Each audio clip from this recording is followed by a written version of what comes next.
Hello, everybody. This is Nicholas, aka Tactical Wrench, and this is the greater than second but less than fourth log of my Hunter cosplay. I've been silent for the last few weeks, and that's because I moved back into college and have even done some new work around my setup. I have a new microphone, which I hope has made a difference in the quality of my audio today.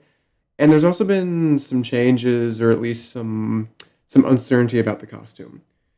So a few weeks ago, I received a recommendation from a commenter on the RPF forum that I'm also logging this costume on, that the costume may be easier to achieve if I construct it as a puppet, like I proposed in my first log. He gave me some recommendations on how to operate the costume, so my body isn't in the way as much, which are nice, and I ideated on that a little bit, which you can see on screen right now. I like the idea, but I don't have as good of an understanding of how to engineer the costume in this way than I do the stilt walker concept. I also prefer the stilt concept design still because I think my limbs will have a greater range of motion in them, and I think I can start building it a lot sooner.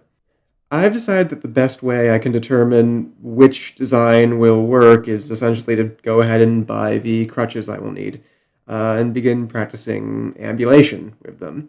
This will give me an idea of the range of motion I will have, the most comfortable body position, and how I can comfortably shape the costume body around my body.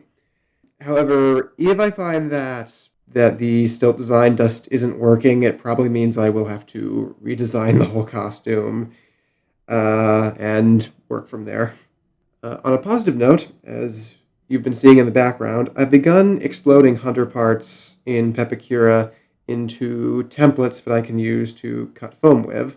And I've decided to focus my efforts on the legs because their design will more or less be the same whichever design I go with. I also went ahead and began splitting up the body I made in the last episode because I do still want to see how it will fit and where my body and head will be in it.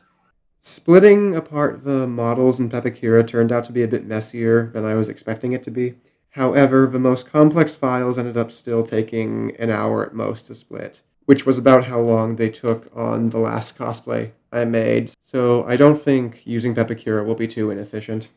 These patterns won't lend themselves to foam very well as they are now, but I can make them into paper models and then cut those down into simpler, larger shapes. Thank you for watching. I hope to be back soon with another update.